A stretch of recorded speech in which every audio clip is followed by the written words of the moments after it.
میں motor cycle stand کی طرف جا رہا تھا کہ اچانک ہی پراچا میرے سامنے آ گیا۔ بعد میں مجھے اندازہ ہوا کہ وہ پہلے ہی سے میرا انتظار کر رہا تھا۔ کچھ کہا تو نہیں انہوں نے؟ اس نے چھپتے ہی دریافت کیا۔ نہیں یار، تمہارے جیسے دوستوں کے ہوتے ہوئے کسی کی مجال ہے وہ ہماری طرف آنکھ اٹھا کر بھی دیکھ سکے؟ میں نے پراچا سے مصافحہ کرتے ہوئے کہا۔ او تھینک گاڈ، یار شکر ہے خدا کا۔ بھائی یہ ملک بڑا ٹیڑھا آدمی ہے۔ مجھے جیسے ہی خان صاحب کا فون ملا فوراً ہی ان کے افسر اعلیٰ کی طرف دوڑا، لیکن وہاں پتہ لگا کہ وہ تو تھوڑی دیر پہلے دوسرے شہر جا چکے ہیں۔ لو جی، اب ہو گیا کام خراب۔ خدا خدا کر کے 1 گھنٹے بعد فون پر بات ہوئی۔ اب نئی مصیبت یہ کہ ملک سے رابطہ نہیں ہو رہا تھا۔ بہرحال اللہ تعالیٰ نے مہربانی کی۔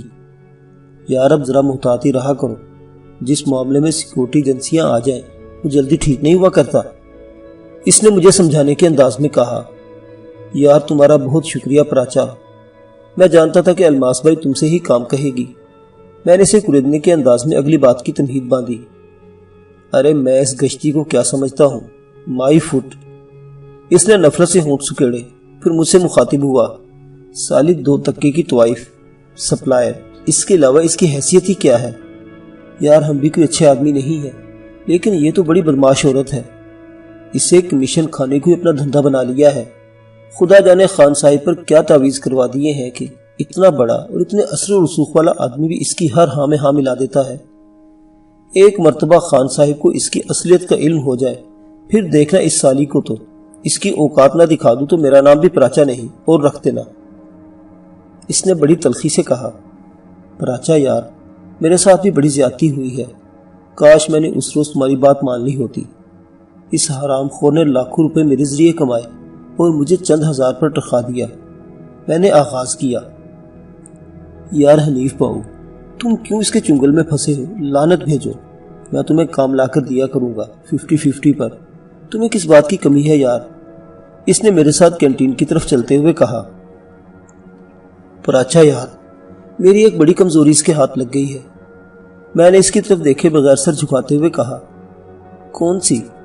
پراچا نے میری آنکھوں میں آنکھیں ڈالتے ہوئے پوچھا۔ نوری۔ میں نے اسے نظریں چراتے ہوئے آہستہ سے کہا۔ لعنت بھیجو یار، ٹھیک ہے اس کی قدرت نے بڑا سیکسی اور بڑا خوبصورت جسم دیا ہے، لیکن یار یہ دنیا اس پر تو ختم نہیں ہو جاتی۔ پراچا نے سگریٹ سنگھاتے ہوئے کہا۔ پراچا یار، کاش میں تمہیں بتا سکتا، بات اس کے جسم کی نہیں میرے دل کی ہے یار، میں کیا کروں، میرا دل میرے بس میں نہیں رہا۔ میں نے اس کے ساتھ ہی اسے ساری کہانی الف سے یہ تک سنا دی۔ پراچا بڑی ہمدردی اور دل جمی سے میری باتیں سنتا رہا۔ میری گفتگو کے خاتمے پر ہم دونوں کچھ دیر کے لیے خاموش ہو گئے، پھر پراچا نے ہی اس خاموشی کو توڑا۔ اچھا تو یہ بات ہے، میں بھی کہوں کہ یہ سالی پچھلے 4 مہینوں میں اچانک نوری پر اتنی عاشق کیوں ہو گئی ہے؟ حالانکہ وہ اس کے گھر میں گزشتہ 3-4 سال سے کام کر رہی تھی، اب تو اسے اپنی بیٹی کے ساتھ محفلوں میں بھیجنے لگی ہے۔ مجھے اس بات کا علم ہے پراچا، لیکن میں نے کہا نہ کہ میں دل کے ہاتھوں بالکل بے بس ہو چکا ہوں۔ مجھے وہ اس حالت میں بھی قبول ہے۔ یار میں ساری زندگی تمہارا احسان نہیں بھول سکوں گا، کسی نہ کسی طرح نوری کو اس چکر سے نکال دو۔ میں نے اسے بڑی عاجزی سے کہا۔ پراچا واقعی سنجیدہ ہو گیا تھا، شاید اسے میری حالت پر رحم آ رہا تھا، وہ دل ہی دل میں شاید میرے پاگل پن پر ہنس بھی رہا تھا۔ دیکھو یار حنیف باؤ، میری بات سن کر تمہیں دکھ تو بہت ہوگا، لیکن یہ ہے سچی بات، میں تو ہر طرح حاضر ہوں۔ میں تمہیں اس بات کی گارنٹی دے سکتا ہوں کہ اگر نوری اس گناہ کی دنیا سے نکلنا چاہے تو الماس بھائی اس کا بال بھی بیکا نہیں کر سکے گی۔ میں خان صاحب کی بھی منت سماجت کر کے انہیں منا لوں گا، لیکن مجھے لگتا نہیں کہ ایسا ہو۔ میں بھی زندگی میں اس کیفیت کا شکار رہا ہوں جس میں سے تم گزر رہے ہو۔ ان معاملات پر انسان کا دماغ کے بجائے دل سے سوچتا ہے، اور دل کی سوچ عموماً اسے گمراہ کر دیتی ہے۔ میں ایک دوست کی حیثیت سے تمہیں بھی کہوں گا کہ تم نے نوری کے متعلق اندازہ غلط لگایا ہے۔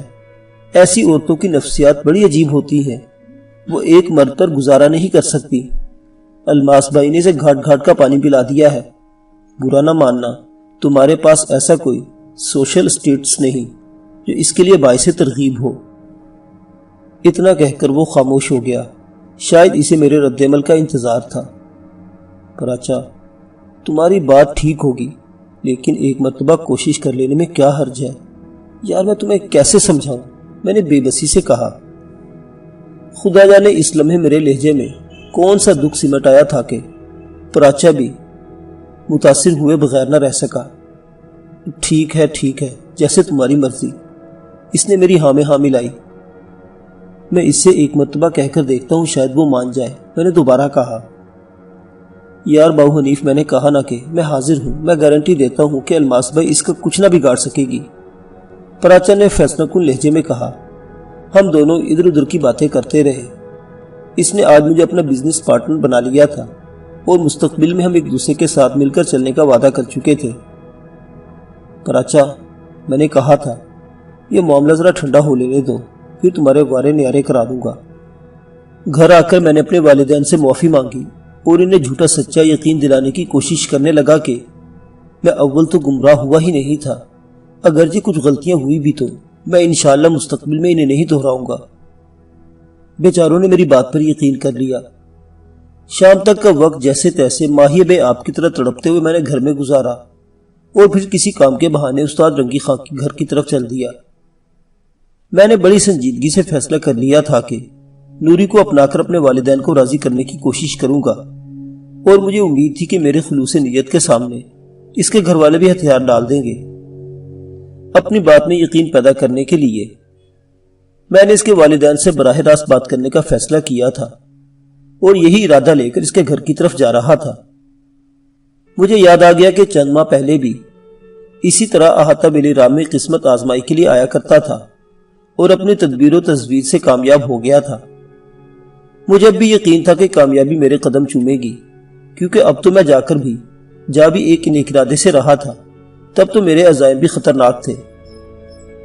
لیکن میں یہ بات بھول گیا تھا کہ بعض دفعہ گھی واقعی سیدھی انگلیوں سے نہیں نکلا کرتا۔ اس کلی نگری میں آنے کے لیے اپنے منہ پر سیاہی ملنا ضروری ہوتا ہے۔ یہاں کی ریت رواج، یہاں کی رسمیں، یہاں کے قوانین، یہاں کے مکینوں نے صدیوں پہلے اپنے لیے تراشے تھے اور آج تک بڑی ایمانداری سے ان پر عمل پیرا تھے۔ یہاں سچ کا وہ نہیں تھا جو ہماری دنیا کا سچ ہے، نہ ہی جھوٹ کا ہماری دنیا کے جھوٹ ایسا تھا۔ یہ لوگ سچ جھوٹ ناپنے کے اپنے پیمانے رکھتے تھے۔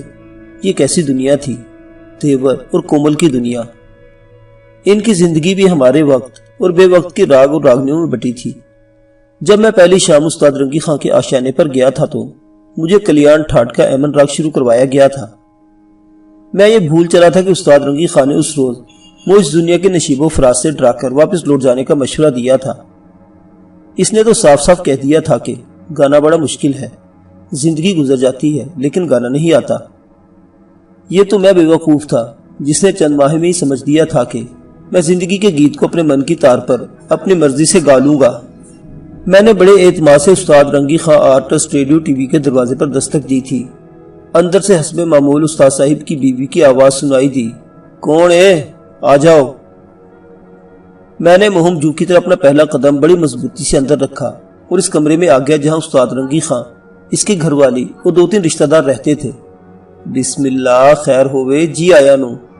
باؤ حنیف کہاں چلے گئے تھے تم؟ استانی نے میری شکل پر نظر پڑتے ہی کہا، جی کہیں نہیں، پچھلے 8-10 دن میں کام بہت آ گیا تھا۔ میں نے انکساری سے گردن چھپاتے ہوئے کہا، بچہ ریاض نہیں چھوڑنا، یہ کرت وردیہ ہے، مجھے کرنے سے آتی ہے۔ گانا ریاض مانگتی ہے بیٹا، اسے 1 دن کے لیے چھوڑو گے تمہیں 10 دن کے لیے چھوڑ جائے گا۔ بڑا اونترا شوق ہے بچہ، بڑی مشکل دنیا ہے۔ ایک مرتبہ کوئی بی اے ایم اے کر لے، ساری زندگی اس کو بی اے ایم اے سمجھا جاتا ہے، اور یہاں کوئی پنڈت بن جائے، خان صاحب بن جائے، جگت استاد ہو جائے، پھر بھی ہر روز امتحان دینا پڑتا ہے۔ جب ساتھ سامنے رکھو گے امتحان شروع، ہائے ہائے مر گیا میرا یار نتھو خان، کیا میدان گایا تھا اس نے، کیا بلا کا گلا پایا تھا۔ اور 3 روز بعد، یار 3 روز بھی کوئی وقت ہے؟ 3 روز بعد جب ولبھ والے میدان میں بیٹھے تو گانا ہی بھول گئے۔ ہائے ہائے، آڑا چوتلا لگوانے والا نتھو خان الاپ میں ہی بے سرا، سینڈ سونڈ میں نہیں باندھ سکا۔ بڑا رویا تھا یار۔ کہنے لگا رنگی خان، بس ایک غلطی ہو گئی، یہاں آنے سے پہلے اپنے باپ سے اجازت نہیں لی۔ استاد تھا نا اس کا، باپ استاد ہی ہوتا ہے۔ استاد رنگی خان نے افیم کھا رکھی تھی اور اپنی ترنگ میں بولتا چلا جا رہا تھا، یہاں سے چلے جائیے، مر جائیں ساری زندگی۔ تو نے استادوں کی باتیں سنا کر ہی گزار دی، کسی اور کی بھی سن لیا کر۔ 10-12 روز بعد شاگرد گھر آیا ہے اور تو اپنا رونا لے کر بیٹھ گیا۔ استانی نے اسے ڈانٹ کر خاموش کروا دیا۔ استاد رنگی خان نے نشے میں بڑے کام کی بات کہی تھی۔ جس طرح نتھو خان باپ کی اجازت کے بغیر میدان میں اترا اور ہار گیا تھا، اس طرح میں بھی میدان میں آ گیا تھا۔ میں نے تو زندگی میں کوئی قدم باپ کی اجازت سے ہی رکھا ہی نہیں تھا۔ میں نے خود کو دنیا کا سب سے عقل مند بندہ سمجھنے لگا تھا، اور آج جب میں زندگی کی اہم ترین فیصلہ کرنے جا رہا تھا تو بھی میرے والد کو کانوں کان خبر نہیں تھی۔ چلو جی، چلو باؤ جی کو ریاض کرنے دو۔ استانی نے وہاں موجود مفتبروں کو اٹھا دیا۔ وہ جانتی تھی کہ میرے گھر میں آتے ہی لوازمات آئیں گے جن پر سوائے ان کے اور کسی کا حق نہیں جاننا تھا۔ استاد رنگی خان نے ہارمونیم سامنے رکھ لیا تھا۔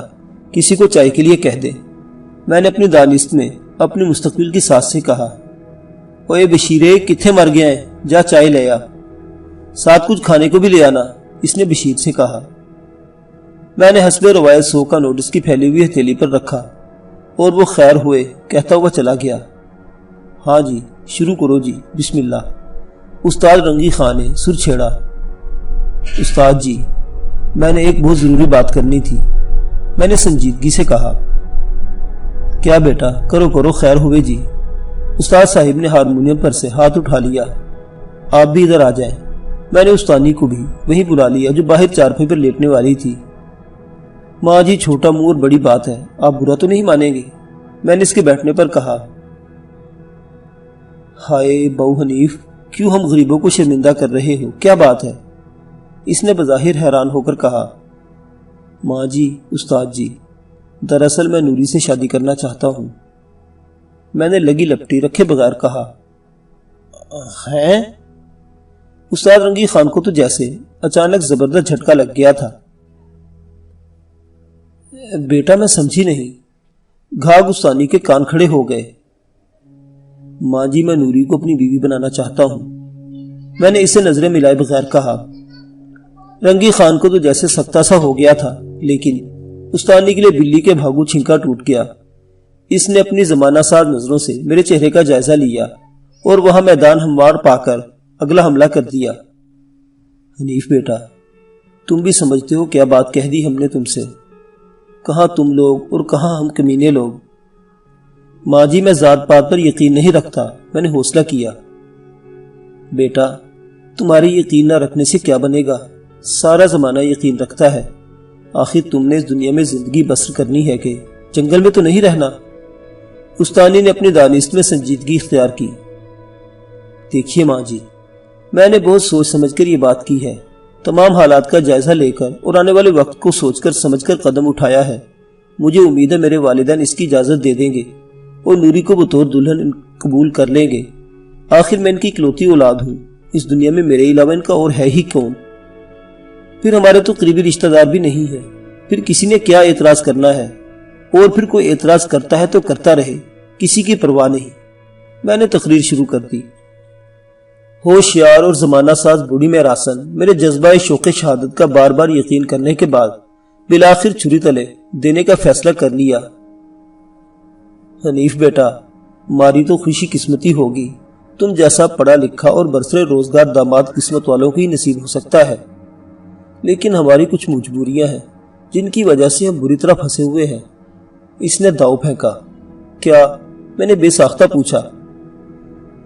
بیٹا، ہمارے حالات تیرے سامنے ہیں۔ پہلے تو استاد صاحب کو ریڈیو ٹی وی پر کوئی پروگرام وغیرہ مل جایا کرتا تھا، لیکن 4-5 سال سے جب سے اسلامی حکومت آ گئی ہے وہ سلسلہ بھی ختم ہے۔ ہم ماں بیٹی گا بجا کر کیا کما لیتے ہوں گے؟ مہنگائی تمہارے سامنے ہے، الٹا استاد صاحب کو روزانہ 40-50 روپے نشہ کے لیے چاہیے۔ بیٹا، ہم الماس بھائی کے قرض دار ہیں اور جب تک اس کا قرض نہیں چکاتے ہم کسی بھی لحاظ سے نوری کو وہاں جانے سے نہیں روک سکتے۔ یوں بھی ہمارا سارا گھر بار نوری کی کمائی پر ہی چل رہا ہے۔ اگر اس نے الماس بھائی کی نوکری چھوڑ دی تو ہم سب مارے جائیں گے۔ ہم تو پہلے ہی سے آٹے دال کے محتاج ہیں۔ اس نے زمانے کی مظلومیت اپنے چہرے پر جمع کرتے ہوئے کہا۔ ماں جی، کتنا قرض ہے اس کا؟ میں نے نوابوں کی طرح پوچھا۔ بیٹا، پیسہ آتا ہے کیڑی کی رفتار سے اور جاتا ہے آندھی کی طرح۔ مہنگائی تمہارے سامنے ہے، نوری کے بھائی کے علاج پر اچھے خاصے پیسے لگتے ہیں۔ میرے خیال سے 2 ماہ پہلے اس کے 1 لاکھ اور کوئی 3,000-4,000 روپے چڑھ گئے تھے۔ اس نے رقم الفاظ چباتے ہوئے بتائی تھی۔ ماں جی، میں کسی نہ کسی طرح اس کا قرض اتار دوں گا۔ میں نے بڑے اعتماد اور امید بھری نظروں سے اس کی طرف دیکھتے ہوئے کہا، ٹھیک ہے بیٹا، جب ہم اس کا قرض اتار دیں گے پھر ہی نوری کو تمہیں سونپ سکتے ہیں۔ اس نے بظاہر بڑی مظلومیت دکھائی۔ اس درمیان استاد رنگی خان چپ چاپ بڑے انہماک سے ہماری باتیں سنتا رہا۔ آخری مرے بل اس نے گفتگو میں حصہ لیا۔ بیٹا، ایک التجا ہے ہماری بھی، خدا کے واسطے ابھی اس بات کی کسی کو کانوں کان ہوا نہ لگے۔ اگر خدا نہ خواستہ یہ بات ہماری برادری میں کسی نے سن لی تو ہم مارے جائیں گے۔ الماس بھائی کو تم جانتے نہیں، میں جانتا ہوں۔ اور استاد جی، آپ بے فکر ہو جائیں۔ اور جہاں تک الماس بھائی کا تعلق ہے، جب وقت آئے گا تو اسے بھی دیکھ لیں گے، اتنا ڈرنے والی بھی کوئی بات نہیں ہے۔ میں نے شوخی سے اکڑتے ہوئے کہا، بیٹا اللہ تجھے زندگی دے میرا مولا، غریب کی بچی کو لگائے گا ساری زندگی، تجھے دعائیں دیں گے۔ بس بیٹا تو جلدی رقم جمع کر، میں اس کے منہ پر ماروں اور تیری امانت تیرے حوالے کرے۔ استاد نے میری کمر تھپ تھپائی، یوں بالکل جیسے کسی کو چڑھ جا بیٹا سولی، رام بھلی کرے گا کہا کرتے